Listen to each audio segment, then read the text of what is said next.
8 on News Talk. Off the ball. This is News Talk. You are welcome along. Coming up this evening, we are going to be all over the Champions League. Chelsea against Barcelona is obviously kicking off in about 42 minutes time. It should be a really good game. Wigan beat Manchester City last night in extraordinary circumstances. We'll be joined by Noel Hunt, who is playing at Wigan currently. He was on the bench for most of the match and I can't confirm where he was at full time, but we will ask him. Plus Andy Lee in studio as well, 7:30. Tune in for Andy Lee, who is always worth tuning in for, as is Dan McDonnell. Hello, Dan. Hi, Joe. From the Irish Independent, of course. Yes. And Richie McCormack. Hello. Joseph, how are you? Good. So Chelsea Barcelona this evening, and this is where it gets good, Dan. This is where the Champions League really kicks off, comes into its own. This round has really worked. I think spreading out the games has probably worked as well. Although in some ways there was always a great charm almost about the knockout games all being on the one night or across 2 nights, and there's all sorts of stories. You can probably savour them all that bit more. And this is a hell of a tie. It's going to be fascinating in the context of sort of Chelsea's recent problems and Conte's reputation taking a bit of a dent in some ways. What better tie than this just to get the show back on the road? Antonio Conte says he's had sleepless nights. He says, I must be honest, it's been difficult to sleep well. You have to prepare the big things against Barcelona, but you also have to prepare the small things. They have 4 wins in 12 games, Chelsea, and yet everybody sort of thinks they're well within their means to do a number on Barcelona, because they often have. Yeah, and Barca haven't been sensational this season. I mean, they're in control in terms of their destiny, at home, but those around them have been poor. Yeah, they definitely hasn't been a vintage season, I don't think. And I mean, they struggled against Getafe just there the weekend, and they've had they've had struggles, and I think there are ways that teams have managed to frustrate them this year. So we'll see. You'd like to think though it would be a more thrilling, entertaining game than something that becomes hugely tactical and about Chelsea trying to frustrate them, which I don't think it will be. I actually think this could be entertaining, okay. But it's definitely I don't think Barcelona they have the aura around them that they'll always have, but I don't think it's as strong as it was when these sides were having the vintage matches that they had back in sort of 2009 or whatever. Richie, teams are in? Yeah, they are. Thibaut Courtois starts in goal for Chelsea in their familiar 3-4-3 formation. Antonio Rudiger, Andreas Christensen and Cesar Azpilicueta make up their back 3. Across the midfield, it's Victor Moses, N'Golo Kante, Cesc Fabregas and Marcos Alonso, with Pedro and Willian either side of the false 9, that is Eden Hazard. Chelsea have both Alvaro Morata and Olivier Giroud on the bench, as well as the 17-year-old Callum Hudson-Odoi. What a night could it be for him. Marc-Andre ter Stegen starts in goal for Barca. They've got the back 4 of Sergio Roberto, Gerard Piqué, Samuel Umtiti and Jordi Alba. Sergio Busquets anchors the midfield along with Ivan Rakitic and Paulinho, with Luis Suarez flanked by one Leo Messi and Andres Iniesta. Elsewhere tonight, Besiktas are the side tasked with ending Bayern Munich's long winning streak. The German champions have won their past 14 games on the spin ahead of the visit of the Turkish champs to the Allianz Arena. Both games have 7:45 starts. I was looking, Sid Lowe was giving his tips for Chelsea, things Chelsea must do to beat Barcelona, or potential weaknesses in the Barcelona team. He mentioned Barcelona have played 13 times since January the 4th, that they've lacked a little bit of freshness over the last number of weeks. They've condensed the Copa del Rey. They did sort of rest players at times. It's a terrible time of the year. Player burnout is a big issue. Spanish football. Also, he mentioned Espanyol, one of the few sides to cause Barcelona trouble domestically. That they didn't so much drop back and park the bus, but they effectively gave up the wide positions. They all just got in very, very tight, very, very narrow. Presumed Barcelona wouldn't really try and cross the ball, which it turns out they didn't. And then any time the ball went inside to, I suppose, Messi predominantly, there was a swarm all around him. And Sid Lowe's point was that works very, very well against Barcelona. Well, it's funny, that's a bit about what Wigan did against Man City last night as well. They let Man City have the ball in wide areas and said, okay, this isn't necessarily going to be your strong point. And it worked. Now, I'm not sure if Chelsea want to see themselves as Wigan in this equation when they're playing Barcelona, but I don't know. We'll see. By setting out Hazard as this false 9, or that's certainly the way that we're guessing the way the things are going to go. There's a statement within that, but I think it'll be interesting to see how they really approach it. They still have They still have sort of wide players on their own side, Chelsea, so are they going to just go very compact then when they don't have the ball? I'm not sure. Is that going to happen with Alonso and Moses and those players? I mean, we'll see. Yeah, okay. So Warren Gatland was in town today? Yeah, as usual, he has named his side early ahead of Saturday's Six Nations meeting at the Aviva with Ireland. Of course, Dan Biggar makes his first appearance of this campaign. The introduction of the Lions out half, one of 3 changes made by Gatland from the side that lost to England last time out. Lee Halfpenny returns at full back, having recovered from a foot infection, while Saracens' Liam Williams is named on the wing. The Wales pack remains unchanged, and that means there's no room for the fit again back row Talupe Faletau. And Gatland isn't worried by the lack of rugby both Biggar and Williams have played because they're so experienced. They're easier to throw into a situation like that with not playing for a few weeks. So it was a younger player who hadn't had much game time, then you'd probably be looking at a slightly different scenario. The clip which really grabbed everybody today from that press conference, I'm sure you saw it as well, was when Gatland was asked, are Ireland the most impressive team in the championship thus far? And he said, no, England. And the room was unsure what to do with honest answer in the build-up to a game. It's like, oh, okay. Is that honest answer, or is that just mind games? Is that not the line now, mind games? I think what all the rugby coaches are looking to do now is they're looking to talk down who they're playing next and talking up who they've previously played. Like, everybody's now saying, once they've gotten past England, it's like, oh, England are the most impressive side. There's a lot of that going on in this They're all taking a leaf out of Eddie Jones. It's like, there's a lot to be said for France, even though we've beaten them by a point and they've gone and played such and such. It's a lot of building up everybody else that's to come for the teams that are going to be around you.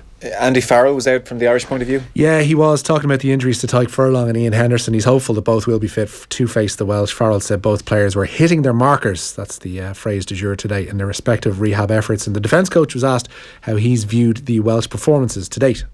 Yeah, I thought they were very good. I thought they was excellent against Scotland in the first game. I think they're a team that's playing with a lot of confidence. I think they've grown the squad, the depth of the squad, which is great for themselves. And I'm sure that they're coming over here at the weekend in a good space.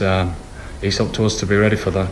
Hell of a beard too. Yeah, the interesting point Eddie O'Sullivan made last night about this situation is that you improve exponentially when you first get injured. So it's very easy for Tyke Furlong, for instance, in this case, to get from injured against Italy to 70%, and then the final 30% are achingly slow.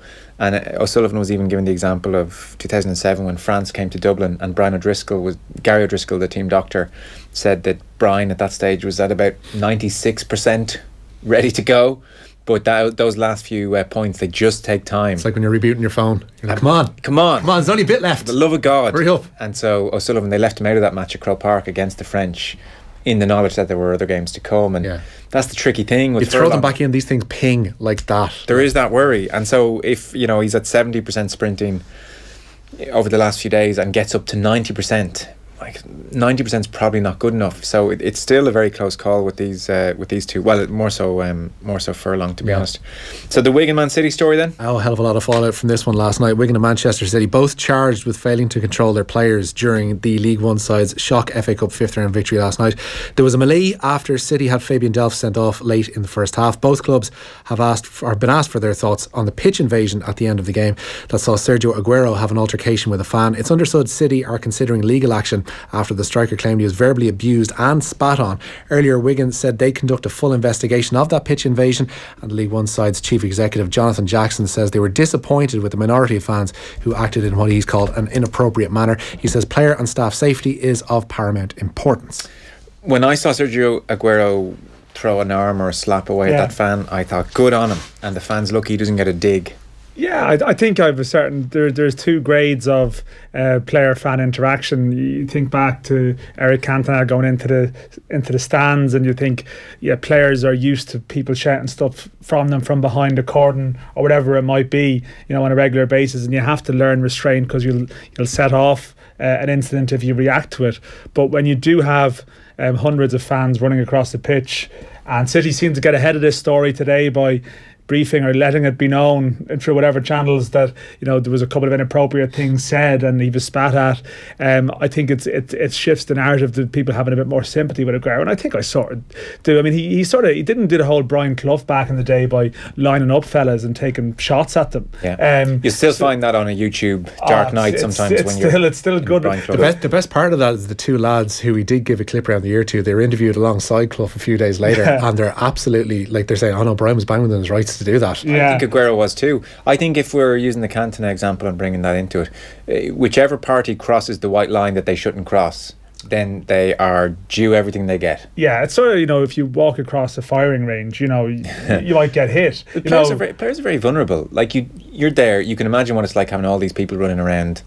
You don't know, some of them could be locked. Lads start saying stuff, someone comes over to you, like you're within your rights to throw a dig. Your worst case scenario is the Monica Seles scenario. Yeah, that's the absolute, and that's what people would fear. It would cross your mind. I mean, you must do. And cross your mind. Yeah, I think there must be an intimidation factor. And the thing was, the Aguero thing was it was actually quite harmless, really. Nothing. It was quite harmless. And you've seen other episodes where guys go on and get actually punched. And there's been instances at, was it Peter Enkelman? Or there's definitely been instances at lower league level, I can sort of recall, where it's completely gone out of control. So I understand why the FA have to come out and do a bit of this afterwards, because it was on BBC, it was prime time, it was these shocking scenes. The more serious stuff actually seemed to be with the fans going over to taunt the Man City fans, and there was stuff thrown at police, and there is going to be a punishment coming for that for people, and they just have to take it. But beyond that, I don't think you can sort of moralise and get too high and mighty about it. Rich, if your next story was about Team Sky, we'd all be jumping up and down right now. This is an interesting one. West Ham have been charged with an anti-doping violation. It's alleged their whereabouts information was wrong 3 times within 12 months. Clubs have to provide up-to-date details of training sessions and player locations so they are available for testing at all times. You might remember Manchester City were in a similar position as West Ham here, and they were fined £35,000 for that similar offence. The fines are pretty paltry. Like, if it was Team Sky, as I said, we'd be jumping up and down right now saying this looks very suspicious. When football clubs do it, we just put it down to a general kind of incompetence. Football doesn't take this stuff that seriously because it doesn't go on in the game. Might be the throwaway line. They've just gone home from training, whatever it was. 3 times in 12 months, though. And yet, I mean, this is actually very serious. It is.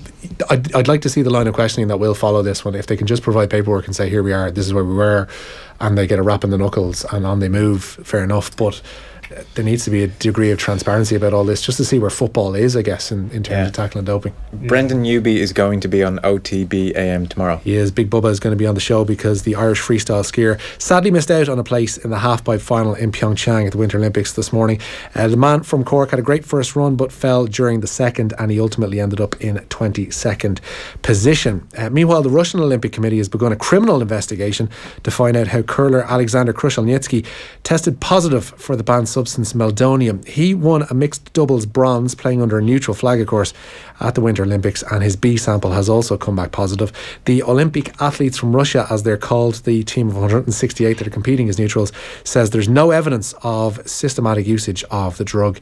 It is the same substance that Maria Sharapova was also banned for taking, while Slovenian ice hockey player Zika Jeglic became the 3rd athlete to fail a drug test during the games. Jeglic claims he took the medicine to treat his asthma but failed to declare it with a TUE. Later on we'll have our League of Ireland slot with Dan. Yeah, we will, because there's been a couple of signings on the domestic front as well tonight. Shamrock Rovers, they have signed fullback Sean Kavanagh from under the noses of Derry City, who are also strongly linked to the player. He goes straight into the hoop squad for Friday's meeting with Dundalk. He is a product of the Fulham youth system, having previously played for Belvedere, and Kavanagh also had loan spells with both Hartlepool and Mansfield, while Cork have signed Michael Howard from Preston. The 18-year-old says Daryl Horgan was one of the convincing factors to see him join the double winners. Howard will be with Cork until the end of June, and he also signed a fresh 18-month permanent deal at Deepdale, so they obviously have high hopes from there. Mark O'Brien on Twitter says, I don't see where the Chelsea are going to do a job in Barcelona narrative is coming from. Bears no relation to the reality of league positions or form of either team.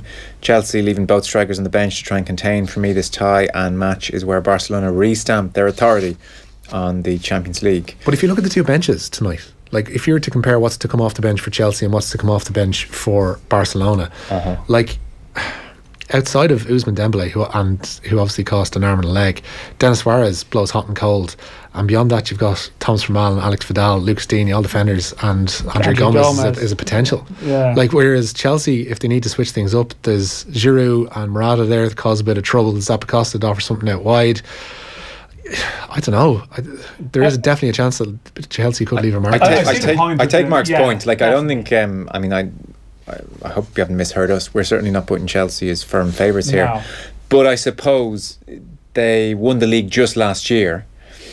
They have a manager who is very tactically adept, and they seem to have been a team in the past who can put together one-off trenchant performances. Yeah, but you're almost going for these factors, these sort of intangible things. You're looking for a hunch that they might come back, and that is the point that has been made in that text, that Barcelona just could come out and expose those fault lines very badly and smash them. Okay. That could happen. We all know Watford beat them 4-1. Yeah, but and sometimes Chelsea's attitude is a bit off. Yeah, is another point where it won't be off tonight. This will be Chelsea on their toes, but 4 wins in 12. So we'll find out a lot. And by half time, you'll sort of know where Chelsea are at. If they get a bad start, it could end up going the way that text is very suggested. Yeah, it's very true. Lads, Big Dunk would be the man to have on the team for a pitch invasion. He'd sorted out no problem, says the Walkins. Good Lord, would you approach Big Dunk? No, like, there's no chance. That's where you need security and like a cordon between you to actually, be brave enough to do it. Like, some drunk Wigan lad has gone up to Aguero, gone, he's only about 5'6". I could probably take him. Whereas Duncan, he'd chin you like without even looking at you. It could end very quickly.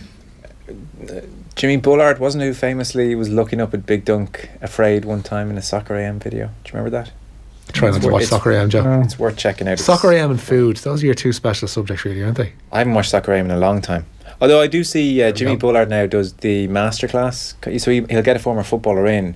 They might be a free taker, or they might be dead ball specialist of some kind, or just general player. And you'd see them on golf all the time, where he'll get the players to talk through their technique and how they do different things, and it's actually quite good. Oh, is that Soccer AM? Yeah. Because Jimmy Bullard's a co-presenter now. Oh, he's been drafted in. Yeah, so instead of just... Well, I think they still do the thing where they get the fans to... I love this. Have some... There's so many little drips and drabs. I haven't watched it in years. I think I saw this bit. My favourite bit from it actually is... And Jimmy Bullard's great. I've seen all this through social media. I think they still get the fans out the back to do the kicking thing, the challenge. Yeah. But Jimmy Bullard also uses it now to actually elicit some kind of information from a pro, which I think is good. Oh, okay. I don't know why this is funny. Because you bloody love Soccer AM and you're unwilling to admit it. Don't be ashamed to admit you watch it regularly, Joe. It's fine. I've seen it in a long time. I heard it's come back. You heard? Yeah. I don't know. A friend of yours recorded it. If I watched it, I don't even know I'm rising to this. If I watched it, I would tell you. Because you're weak, Joe, that's why. Pathetic. Just be honest, it's fine. I'm actually pathetic all around. So I'm going to watch it now this Saturday just to spite everyone. Well, give it a go. I have heard it has improved dramatically. Good for them. I've seen the Jimmy Bullard stuff, which is good. A lot. Yeah, a lot. Do you want to bring us one last story? Yeah, the Championship's pretty busy tonight. Aston Villa can go second there. They'll need to bounce back, of course, from Saturday's loss to Fulham. When Preston visit Villa Park tonight, Conor Hourihane and Scott Hogan both starting for Villa. Alan Brown and Greg Cunningham are in the Preston starting 11 there. Sheffield United are one of the sides looking to close the gap on the playoff places tonight. They play host to QPR. Middlesbrough are another, and they take on Hull. A former disciple of Jose Mourinho, Jose Moraes, takes charge of Barnsley for the first time tonight as they entertain their fellow strugglers, Burton Albion. Two more sides in relegation bother meet at the Macron, with Bolton up against Sunderland, and elsewhere tonight Birmingham travel to Brentford, Millwall face Sheffield Wednesday, and Nottingham Forest they entertain Reading. Richie, thank you. That is our news round done for this evening. Chelsea Barcelona at Stamford Bridge kicks off at 7:45, and Andy Lee is in studio next. It's worth hanging on for. Off the ball on News Talk. Lunchtime Live. This is a complete pampered group. But Liam, we can't get teachers, so if it was as cushy as you're suggesting, why aren't they banging on the doors to actually do the job? Those who are banging on the doors are those who want to go in and get a full-time salary for a half year's work. And the other